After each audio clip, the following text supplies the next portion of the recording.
Well, good afternoon and welcome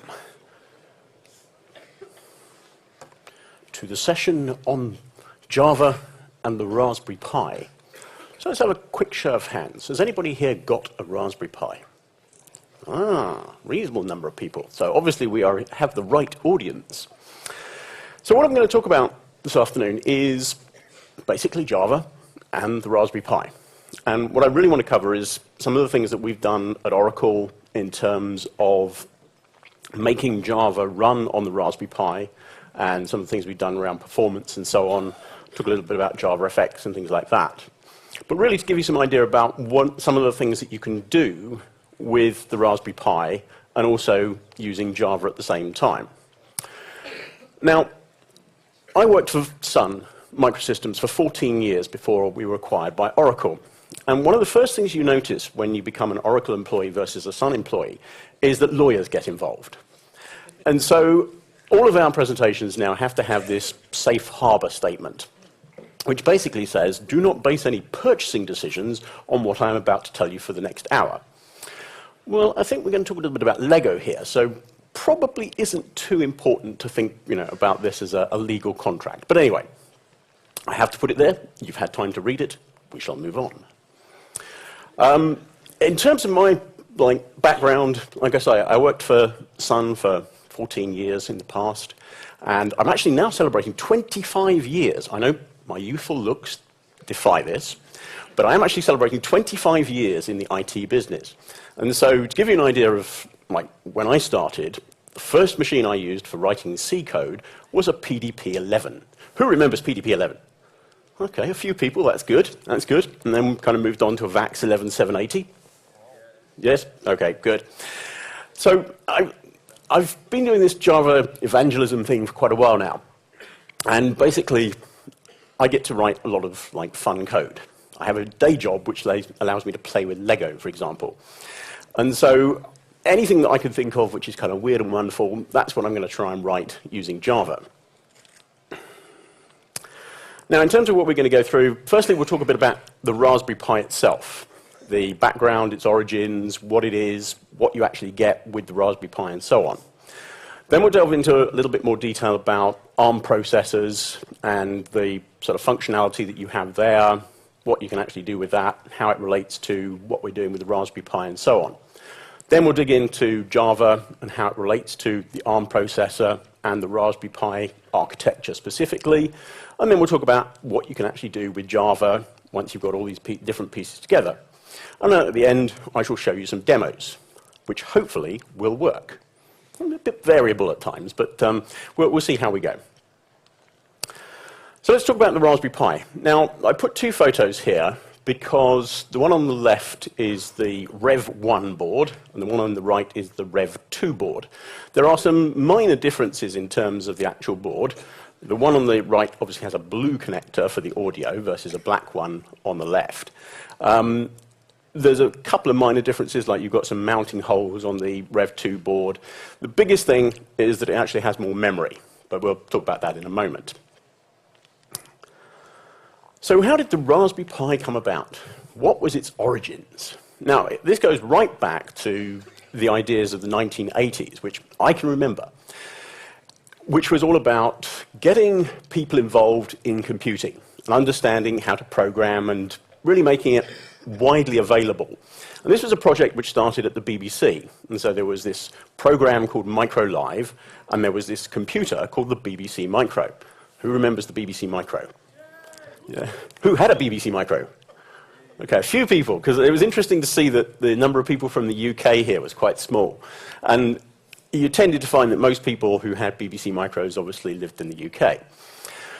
But what this was all about was, inspiring people to understand programming. This was way before the days of the internet, 1981, a long time before the internet really came along. So it was all about basic programming and understanding how to use computers.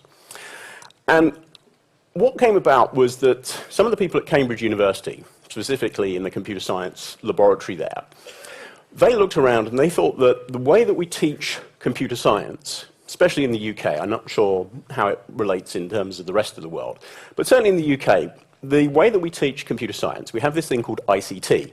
And despite the fact I have a child at school, I don't actually know what ICT stands for. But the idea is that you teach children about computers. But what we're actually teaching them is, well, it is computers to a degree, but it's not really about computer science, it's not really about programming. So a lot of what they learn is, web pages, they learn about Word and how to use spreadsheets and things like that, but that's not computer science. So we really had a problem with people coming out of school, going into university, who wanted to learn computer science, and they really didn't have the background that they needed to actually take on the undergraduate course. We really wanted to get people involved earlier on. So the people at the Cambridge University Computer Science Laboratory decided to start this project called the Raspberry Pi, which is really to use the ideas of the BBC Micro and make something which was cheap, could be readily available, and could get children involved in computing. They could understand what computers were really about. So it's actually being able to see the circuit board, being able to log in, being able to actually program it, use different things on it. So that was really what it was about. It was getting children, young people involved in computer science again. And it's really kind of taken off from there. And it's become very popular, certainly looking at the size of the audience here today, it's become very popular with hobbyists as well, because it has a very low price point and it's an interesting piece of hardware. Now, the Raspberry Pi was officially launched on February the 29th this year. And the first production run was 10,000 boards. And the way that they did the sort of distribution of this was, rather than trying to do that themselves through Cambridge University, they were very sensible, and they said, let's use the professionals. Let's use Farnell, which is element 14 in some places, or radio spares, as it used to be called, and now it's RS. Now, these are very, very big electronic component distributors, and they were set up to enable people to purchase Raspberry Pis from them. And basically, the first day that they launched, both of their websites collapsed under the load, because so many people were trying to buy the Raspberry Pi. And in fact, Radio Spares, or RS, reported that they had over 100,000 pre-orders in one day. And that's from 10,000 boards that were originally made. Current production run, it's about 4,000 boards a day. Originally, the production was done in China because it was cheap and it was easy to get it set up. What they've now done is they've moved that back to the UK, and so there's a big Sony factory in South Wales that's now churning out Raspberry Pi boards at the rate of about 4,000 a day. So what is the Raspberry Pi? It is a single board computer which has a specification. In terms of the CPU itself, it's an ARM11 core running at 700 megahertz. This has been packaged using it's a Broadcom single chip package, so everything's contained in terms of the processor in a single package. And what they've allowed people to do now is to overclock it. Now, you could always overclock it before, but up to 1 gigahertz, they will allow you to overclock the processor without breaking the warranty. So should something go wrong and you have overclocked it, because there are some tiny little fuses in there that will detect if it's been overclocked, up to 1 gigahertz, they will honour the warranty on it. In terms of the memory, the Rev 1 boards, which is probably what most people here have got, they had 256 megabytes of RAM.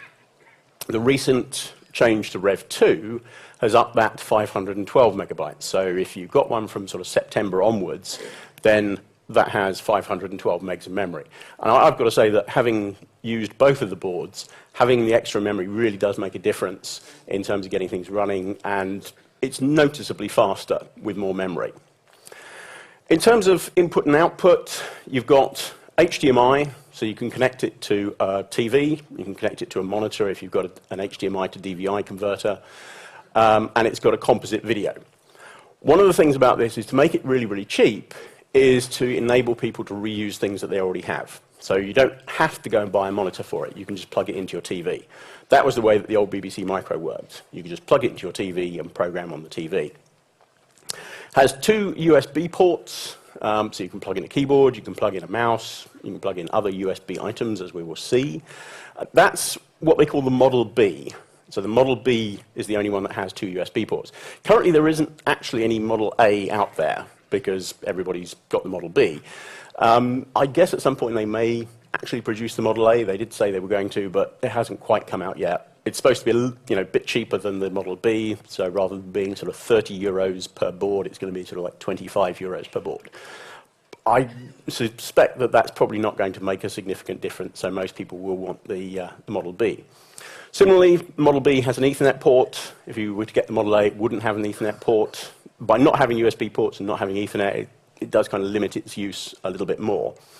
And it has accessible header pins, which give you access to GPIO, general purpose input and output, gives you access to a UART for universal asynchronous receive and transmit, SPI, can't remember what that stands for, and I2C, which is, again, something I can't remember what it stands for, but these are two interfaces that you tend to use a lot for connecting devices, and we'll talk more about that as we go into some of the other Java details. So let's talk about the ARM architecture and what we actually have there. Now, I'm going to do a brief, but I think interesting history lesson here. So the Acorn BBC Micro was a 6502 based machine, so 6502 processor.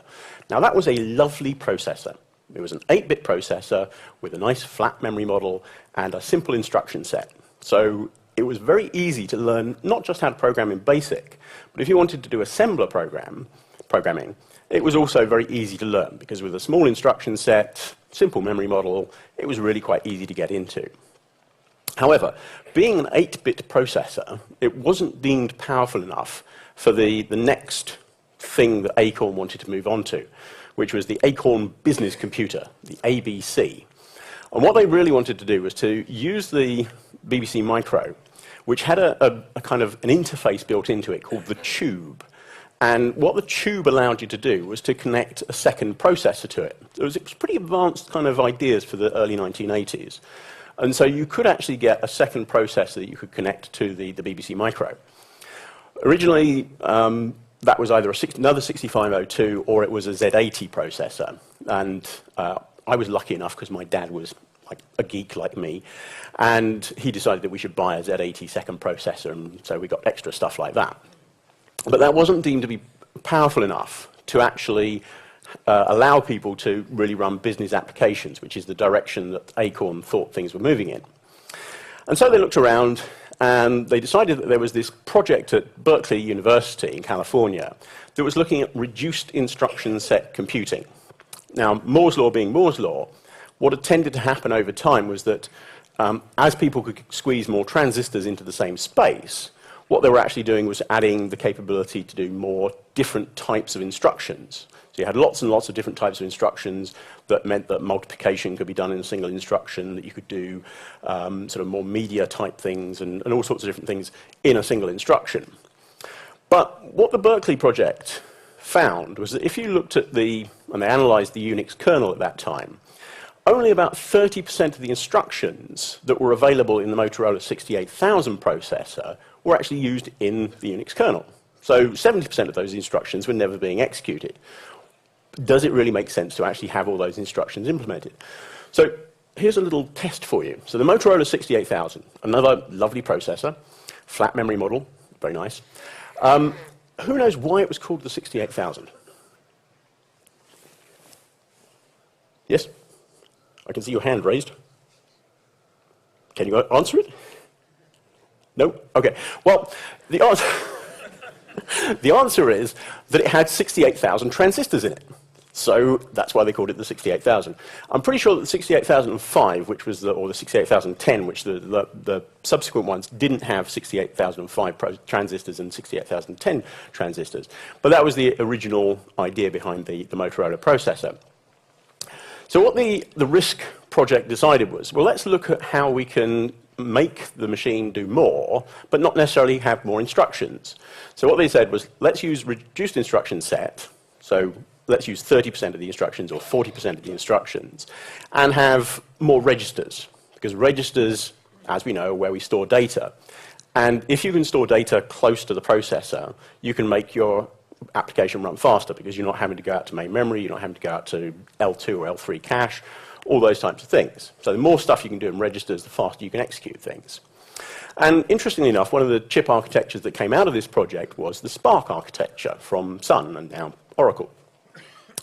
So Acorn looked at this, and Acorn were a really interesting company.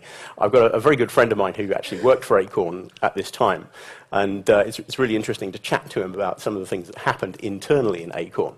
And they basically looked around and they said, well, making chips isn't very hard. We'll do it ourselves. So they actually sat down and they thought, well, we'll just invent our own chip.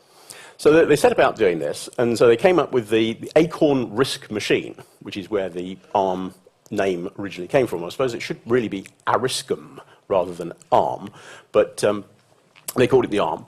And that was a 32-bit data machine, so you had a 32-bit data bus. You had 26-bit addressing lines and 27 registers. And the first machine that this was based on, or used this particular architecture, was the Acorn Archimedes. Anybody remember the Archimedes?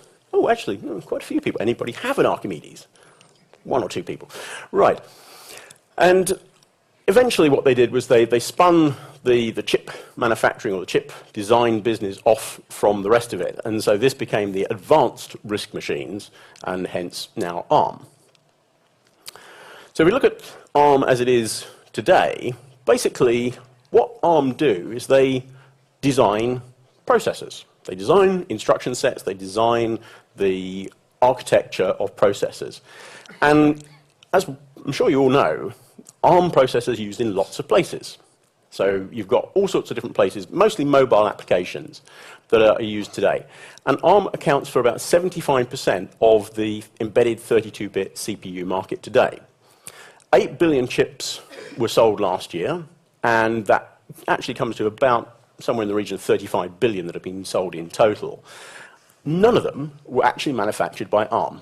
So ARM simply designed the processor, they designed the architecture, the instruction set, and then they licensed that to other people. So people like Freescale, these people manufacture it. TI manufacture the processors, but they use the design from ARM.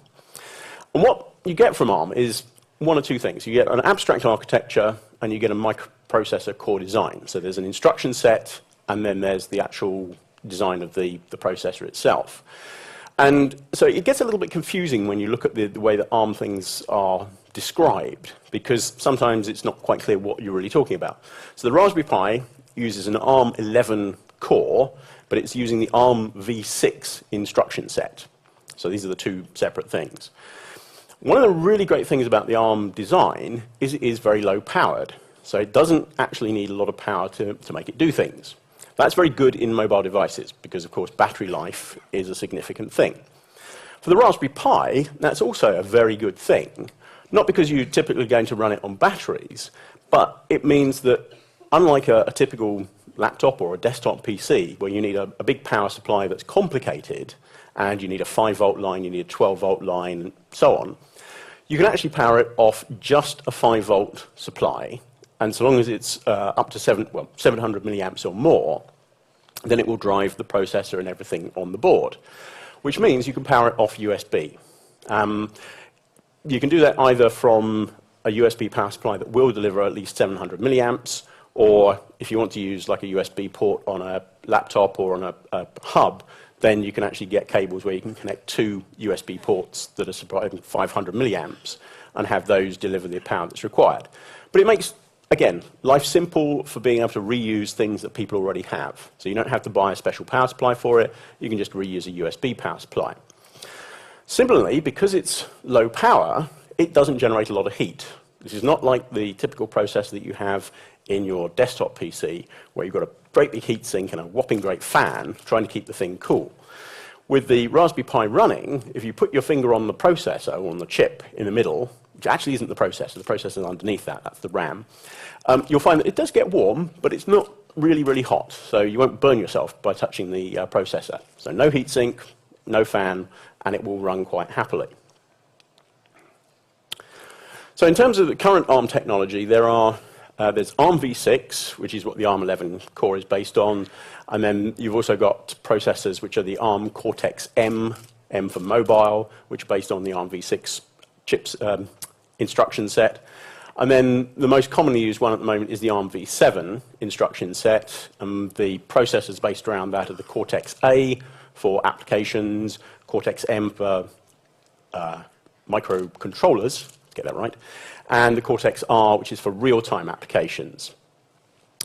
ARM have announced the V8 instruction set, and what they're looking at doing there is moving up the food chain, in effect. So moving the power of the processor higher up, using a 64-bit data and addressing architecture, 32-bit instructions with 30 registers.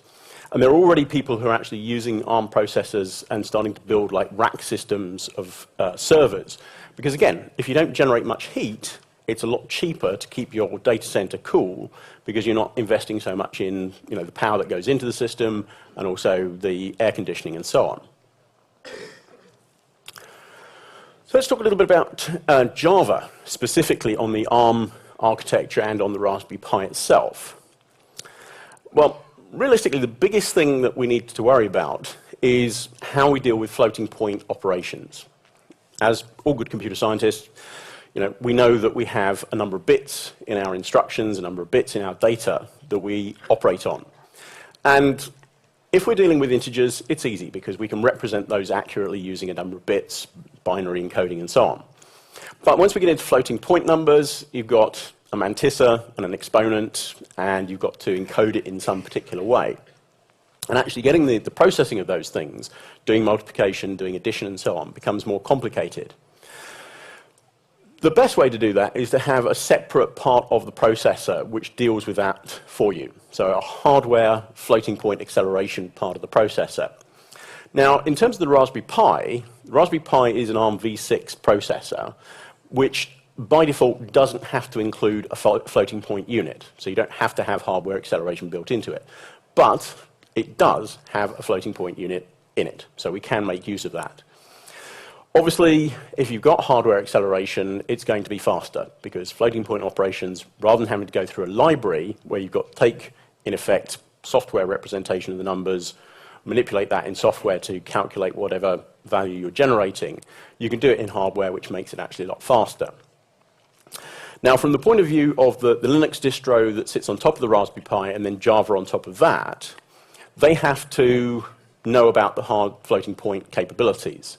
And the way that most Linux distros and Java interpret the v6 architecture is that they assume there is no hard floating point, so they don't make use of it. So what we need to do is make a special build where you basically set some compiler flags and then rebuild your system so that it does know about the fact that it's got a hard floating point unit, and you can use a specific ABI, application binary interface, in order to access the hard floating point instructions. What the Raspberry Pi organization have done is they've created, fairly recently, a distribution of Linux based on Debian, which is called Raspbian, and that now has support for hard floating point. They also have a soft floating point one, which is what we use for Java at the moment, because we are working on creating a specific build of the JVM for the Raspberry Pi, which will have hard floating point support in it. When we had the keynote demonstrations this morning, Jasper was talking about the way that he'd been doing things for the Raspberry Pis and the demonstrations of the JavaFX. And that was actually using the hard floating point internal build that we have. So we are working on that. It's not available publicly yet. Not quite sure when that will be, but it's not going to be too long before that's actually available. That will improve performance. I hear different numbers. Some of the engineers I talk to say 10, 15%. Some of them say more like 30%. And I guess to some extent it depends on what kind of thing you're doing. Certainly if it's graphics related, you'll probably get more improvement in performance because you're doing more floating point arithmetic by default. Some of the other things that we can look at is some of the additional features that ARM include in their processors. And over the time that ARM have been producing the specifications for their processors, they've added various bits and pieces to the designs that they have. One of those is digital signal processing, which from a Java perspective is not really a whole lot of use. It's more for mobile phones, mobile devices where you want to be able to do digital signal processing. Interestingly, it has the Giselle architecture built into it. And what that does is allow you to, in effect, have bytecodes interpreted in hardware.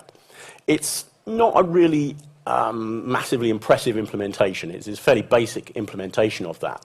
And that, again, is more designed originally for use on mobile devices where Java ME was actually being used. And so it became something that was more important to mobile phone manufacturers to be able to support that kind of thing.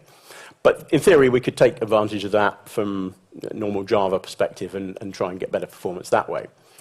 There's also some other things they've done in terms of what they call Thumb2, and Thumb extended execution, which is all about really reducing the instruction set and making things more compact.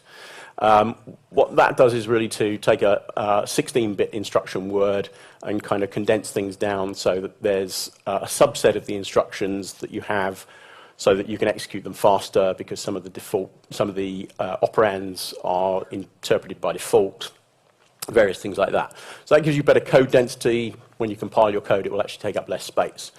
For the Raspberry Pi, that's probably not so much of an issue, especially with 512 megs now, it's not so much of a thing. Floating point, the VFP, virtual floating point, is one implementation of how you can do hardware acceleration of floating point in the ARM architecture. There's also Neon, which is kind of like the SSE instructions on the Intel architecture, which allows you to do some more advanced things. So this is less RISC, more CISC, whereas the Thumb stuff is even more RISC. A couple of other things that it does, it provides the capability to do some security enhancements. So there's this idea of a trust zone. And what that does is allow you to have two virtual processors in your single physical ARM processor. And that way you can do mode switching between two different security levels. So you can have like root access and general access, or kernel access and user level access, and have those in two virtual machines and have them isolated. And there's also some hardware-based access control. So in theory, again, we could make use of those to add more features. So how about we talk about how we can use Java with the Raspberry Pi? Well, one of the interesting things is that obviously the Raspberry Pi is essentially it's a Linux-based computer. And if you think about what you've got in terms of the processing capabilities and the memory, it's effectively like about a sort of 5 to 7-year-old desktop or laptop machine. And it's probably equivalent to about a 12 to 15-year-old departmental server. So that's why when Stefan was talking this morning about the fact they're using a Raspberry Pi to gather all of the voting information, they're running MongoDB, running Node.js, collecting all the data on a single Raspberry Pi. It's a nice, very small little piece of hardware, but realistically, it's quite a powerful piece of hardware in terms of what we used to do only a few years ago. So what we should be able to do with this is quite a lot, because we've got quite a lot of processing power there. So what I've done is sort of looked at different areas of how we can use Java to interact with things. Because clearly, it's a Linux machine, we could run Java on it, we could run a desktop on it, there is a desktop, X Windows, we can do things in exactly the same way. But having access to like the GPIO lines, having the USB ports, having a small form factor means that we can do some interesting things as well. So some of the areas I've looked at is things like sound, how we can do user interfaces, some of the JavaFX side of things, interacting with serial ports, interacting with USB devices, and then using the GPIO lines, SPI, I2C. So the first thing was sound. And I've got to say that I've had sort of varying success with this, because I haven't got this completely working yet. One of the things I've been learning about is the ALSA driver, and then there's some other stuff with Linux about how it does sort of platform-neutral sound implementations and things like that. One of the things that was a bit of an issue before, in the early days, was that the Linux distributions didn't, by default, include the drivers for the sound on the Raspberry Pi. That's been fixed, so now all the distros that you get from the Raspberry Pi website will have support for the drivers built in. One thing you do have to remember is at the audio group to the users group so they get access to the devices and they can actually access those. And what I found is that some bits of Java sound seem to work, some bits not so much. So I can play, for example, a WAV file if it's in the right format, but when I tried to use a MIDI output so I could produce sounds and music and things like that, it seemed to just hang trying to open a synthesizer. I simply haven't had time to actually dig into that in more detail yet, but I need to go back and have a look and see what's actually going on there. Free text-to-speech, I actually got this running on one machine, and then I lost the image that I was using for that. But I did have it running at one point. Once I get sound working properly, it should run without any problem, so then you can have a talking Raspberry Pi using Java without too much problem. JavaFX, don't really need to say too much about this because obviously Jasper gave you some very good demonstrations of the JavaFX running on the Raspberry Pi this morning. At the moment, we're running internal builds for the Raspberry Pi. We did release an ARM build for JavaFX, which should work on the Raspberry Pi. It's not been actually certified, so we haven't done all the testing for it, but because it's an ARM processor, it should in theory work on the Raspberry Pi. We should be releasing a sort of technology preview of this soon. That will actually have the proper development work done so we can get the most performance out of things. And really what we need to do there is to look at how to implement the Prism graphics engine, which is what part of JavaFX is, in the most efficient way. And at the moment, there's 4 different options that you can use when you start up JavaFX, depending on how you want the JavaFX to render to the screen. So if you're using X11 on a desktop, then you can use the X11 option. That does pure software rendering, so there's no hardware acceleration. That's the slowest option, but it doesn't actually require root access.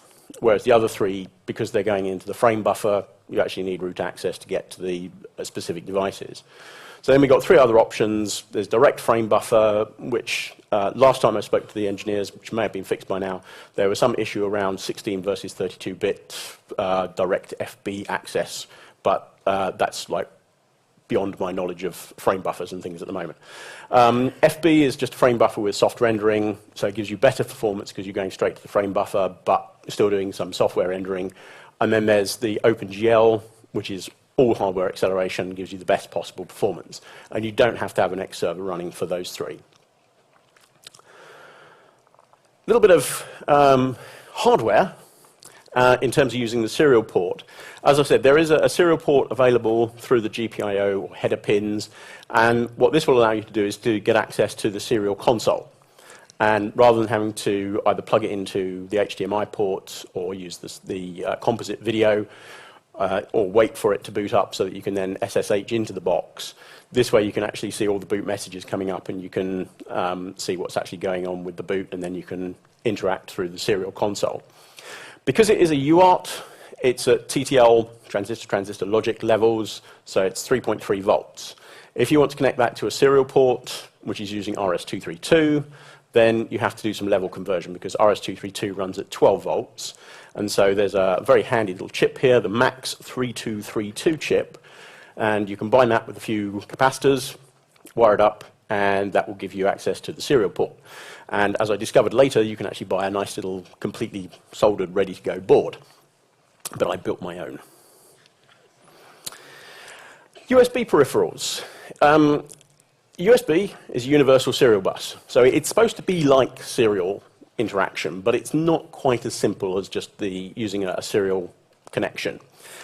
What happens is, typically, if you plug in a device through USB, and if it is really behaving like a serial device, where you can just send bytes to and from it, then you'll get something like /dev/tty USB 0 will appear. If you want to do some more complex devices where they don't appear to be just a standard serial device, then you need the libusb library code. And so you can do that with apt-get install libusb-1.0-0dev, and that will give you the necessary libraries that you need for that. Now, if you want to do some serial communication, whether it's over USB or through the actual serial port, then there is this JavaCom API, which has been around for a long time. And fortunately, even though that hasn't really kind of been touched for quite a while, there is a nice implementation called the RxTX package. And so again, if you install the librxtx-java package, that will give you the necessary jar file, also give you the necessary .so files, and you can just do that for the distro on the Raspberry Pi. So it's been compiled with the ARM architecture and everything. So it's nice and easy to get that onto your device. One thing I did find was that by default, the code in the RxTX library will look for devices which are /dev/tty capital S something. And so if you plug something in and you've got /dev tty USB 0, it won't find it. To get around that, there's a nice little thing where you just do a set property gnu.io rxtx serial ports, set it to /dev/tty USB 0, and then it will pick that up. And so it will find the device that you're looking for, and then you can access that in exactly the same way. So it saves the problem that I had before, where I was actually linking the devices so that they appeared to be TTYS something. So one of the things that I decided to connect to the Raspberry Pi was a robot arm. And when we had the keynote demonstration this morning, I looked out and I saw there were 5 dancing robots in front of me. And I thought, my demo's not as good as that. But then I thought to myself, well, each of those robots costs, what, about $12,000? Mine costs about 40. So I think I'm okay on that one. But it is a cheap and cheerful robot arm. I bought it from Maplin in the UK. It cost me about £25. And what it does is it comes with the USB interface. So you can plug it into your Raspberry Pi, and it has a Windows-only driver. So, okay, that's fine. We can get around that. If you plug it into Linux, it is recognized as a USB device. So there is some sort of driver-y type code in there which will recognize it and allow you to get access to it. What you've then got to do is to write some JNI code in order to interact with the device through the native interface.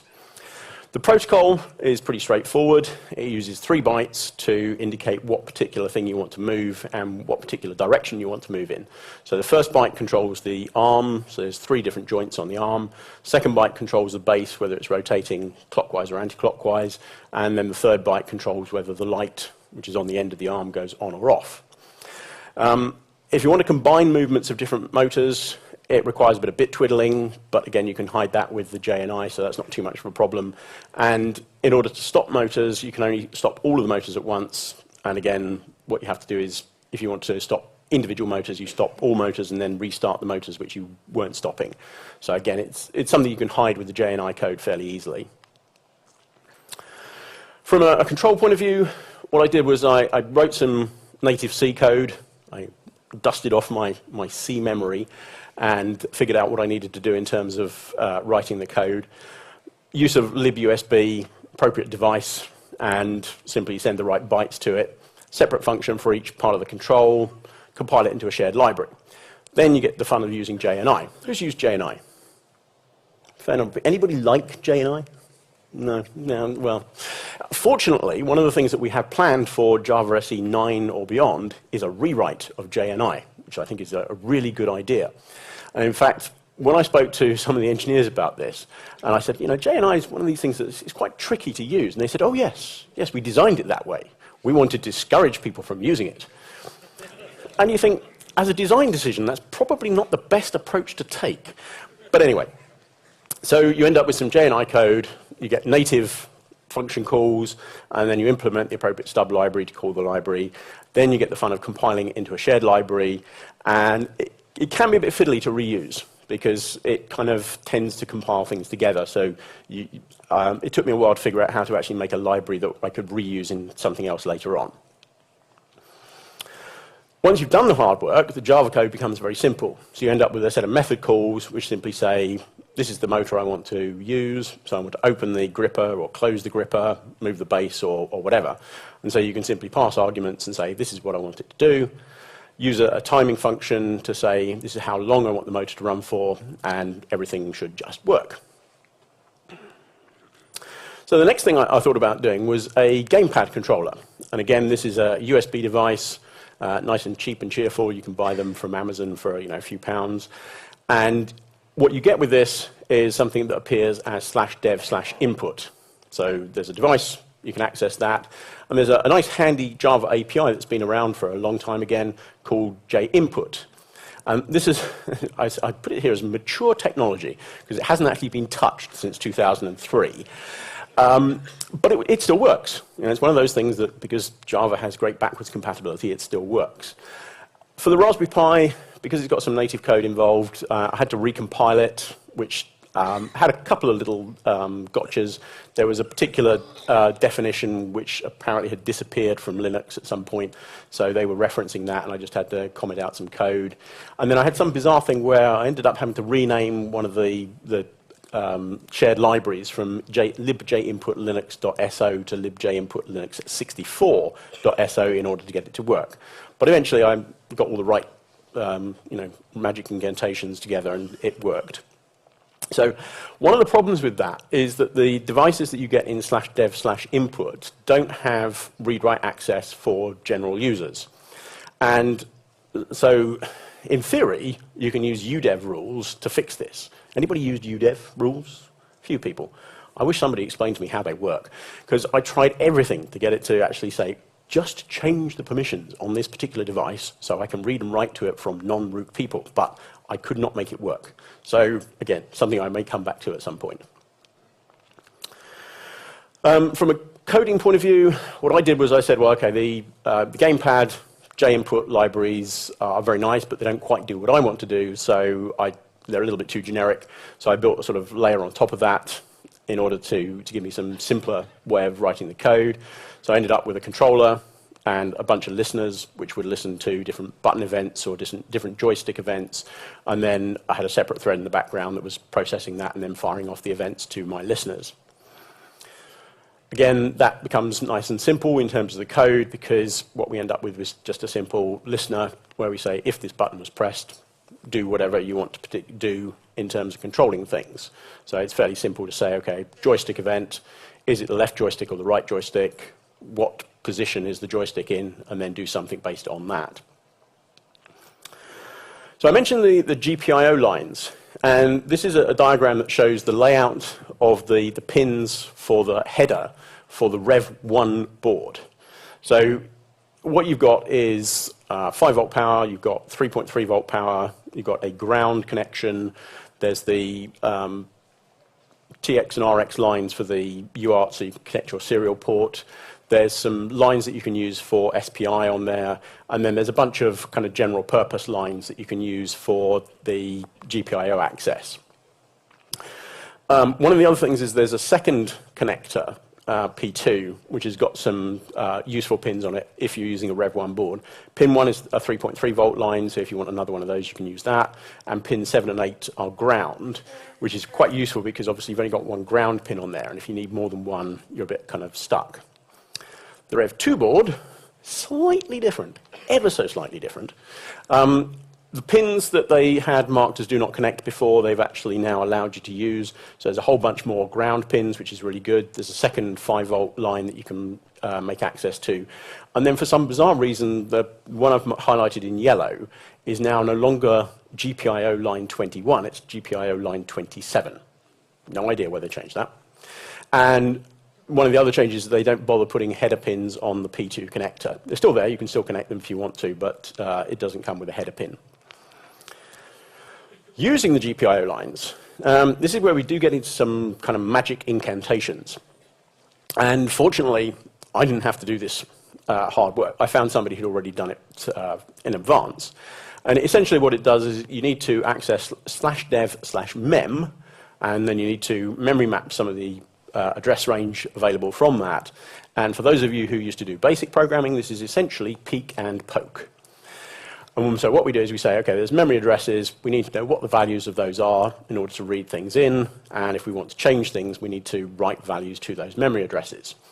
And so effectively what we do is we map in some of the memory, and then in order to control the different pins, if you want to set a pin to be input, then you need to write a value to a particular memory address, which, that's the line you need.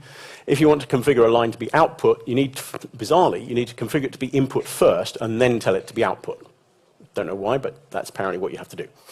And then, again, if you want to set the pin to be high, there's a value you write to that address. If you want to set it to be low, there's another value you set to the address. So what most people do with GPIO lines when they get them is they go, oh, let's have LEDs, because computers, flashing lights, always good. Let's make flashing lights, because that's always good for demos. So I thought, no, let's be different. Let's do something other than LEDs with the GPIO lines. One of the projects that I'm kind of got in the background at the moment is rebuilding my blackjack dealing computer robot, which I did with the Lego Mindstorm systems many, many years ago. And so the first part of that was to see, okay, how can I drive Lego motors? So I did that with the Raspberry Pi. And there's a thing here, which is the L293D dual H-bridge chip. It's very simple to wire up. If you are going to do this, get the D variant, because the D variant has the diodes that you need built into the chip, rather than having to put the diodes externally. So literally, you only have to connect like 4 wires to it, and you can actually get everything up and running. So you use 2 GPIO lines, one to say motor goes one way, the other one to say the motor goes the other way. So you set one line high, it goes one way, set the other line high, it goes in the opposite direction. And that's about as simple as you can get. So then, in terms of making that useful from Java, we wrap the memory access code in some JNI. I've thought of a couple of other ways of doing this. One is you could solve the problem of /dev/mem access by writing a device driver. It'd be a pretty simple device driver just to do this. But otherwise, you have to have root access to do that. So again, you end up with a like initialization code, set 2 pins to be output, and then set the values on those to set the motor to be turned clockwise or anti-clockwise. SPI and I2C, I haven't actually had a chance to experiment with this. The default distros that you get from the Raspberry Pi organization don't currently have support built in for the SPI and I2C devices. But there is a guy called Chris Boot who's got a blog entry, and he's done a lot of interesting stuff in terms of actually getting the SPI and I2C devices available from Linux. And so obviously we could then make that accessible from Java. I've got another project which I'm sort of in the process of working on in the background, which is I bought a screen from somewhere in Hong Kong, and it's got like a number of I/O lines that you can connect, and then I found somebody who created a small circuit which will allow you to drive it from SPI. And so my ultimate goal is to drive it from the Raspberry Pi and have JavaFX running on it. But that will take a little bit more work. So just to conclude before we go into the demos, the Raspberry Pi is a very cool and cheap computer. So it allows you to really get into the idea of teaching. It's great for introduction to ARM processors if you want to do things at a much lower level.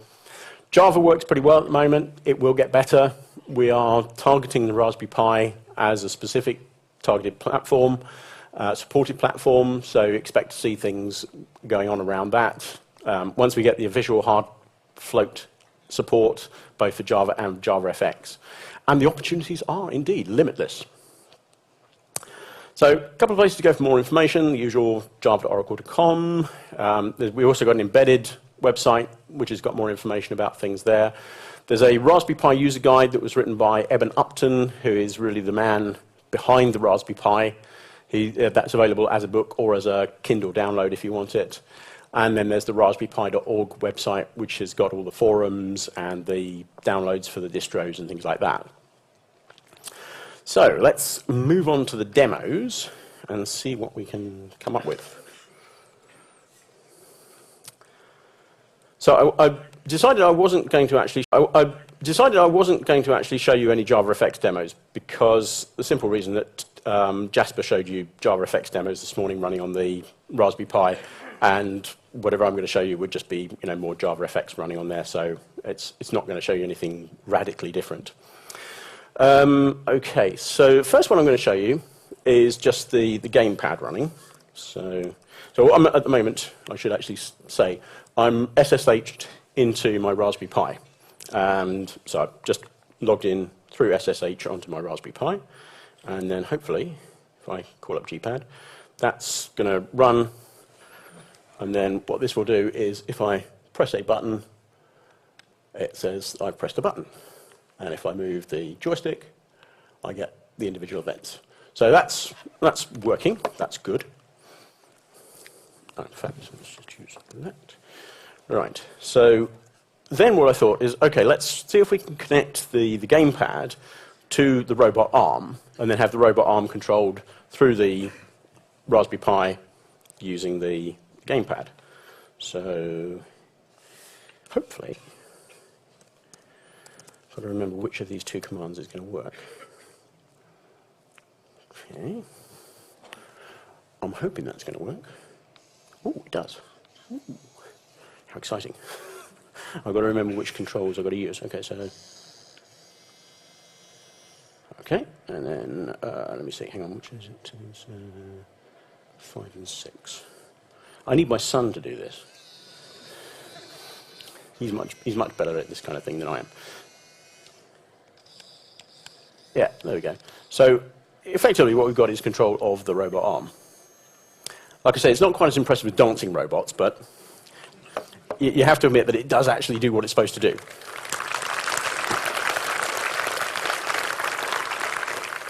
Now clearly that, just being able to control it, is not terribly exciting, but if we wanted to, obviously we could put some more intelligence on the Raspberry Pi and we could record a sequence of moves, we could have it play them back and do things like that, which would actually make more use of the Raspberry Pi. Okay, so now what I'm going to do is unplug this and plug this one in. Now, I have to hope that this doesn't... Yeah, hang on. I had some problems with this morning. I think it just takes a little time because I just plugged something into the USB port and it just needs to settle down. I don't quite know what, because then I seem to lose... I've got lots of LEDs flashing, which means it's doing something. And hopefully it will just take a few... Ah, there we go, good. Ah, right, that's all right. I lose the SSH connection, but that's fine.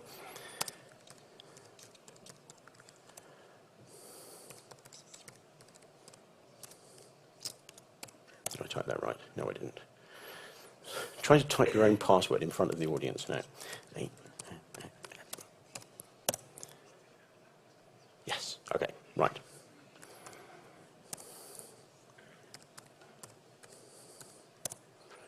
Right, okay. Right, so I've plugged that in. What I'll show you first is this one. So I've connected the Lego motor here through my little plastic box here, which I've soldered the L293D chip and use that. And so I've connected it to the GPIO lines on my Raspberry Pi here. And so if I run this, hopefully what's going to happen is... Yes, good, it moves. Hooray! Whoa!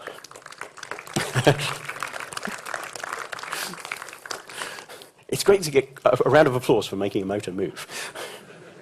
So all that's doing is just showing that the Lego motor works, because it's always good to unit test.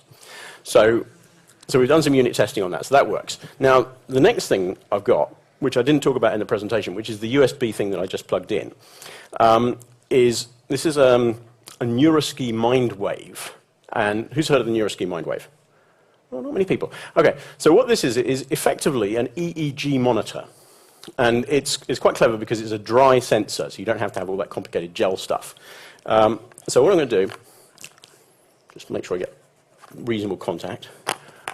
This is the tricky bit because I've got to put this on my ear as well.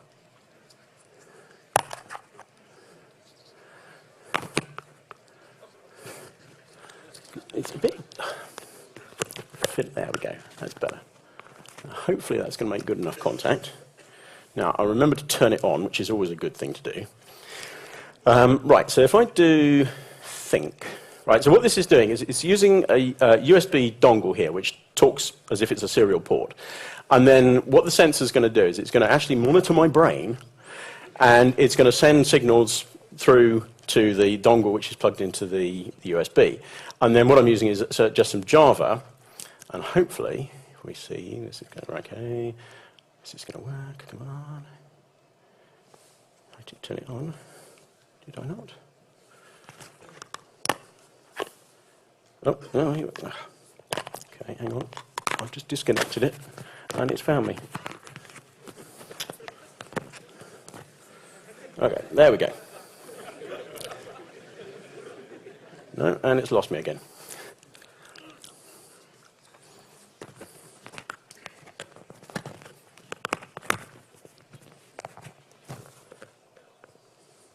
Okay, let me restart that and see whether we can get that working a bit better.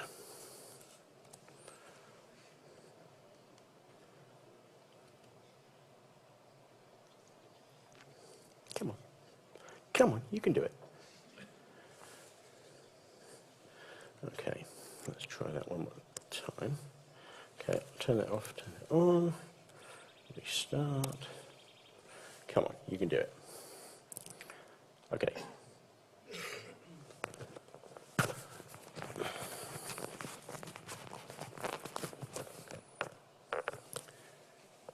Ah, there we go. Yes, okay.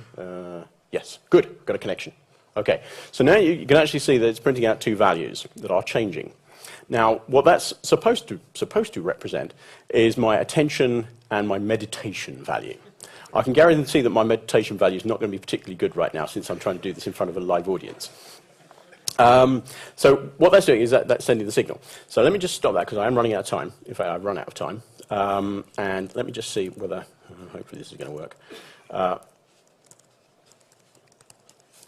What should happen now is we should get this connecting again, hopefully. Come on. Okay, we'll have to restart this. Let me turn that off.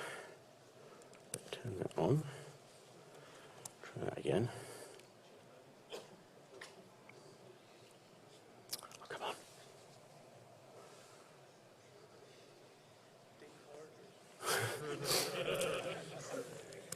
I'll try it one more time. Because this is really annoying because it should just make a connection.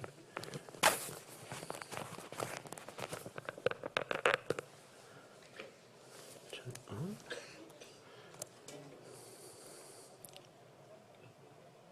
Oh, come on.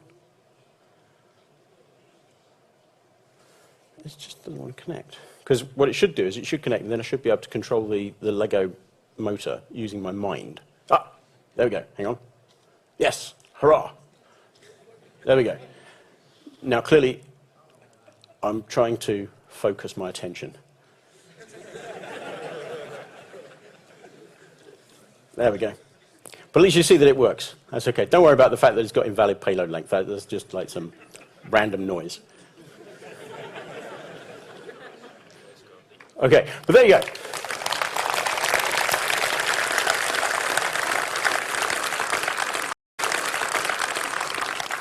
Right, I'm going to stop it there because I'm going to quit while I'm ahead. So thank you very much.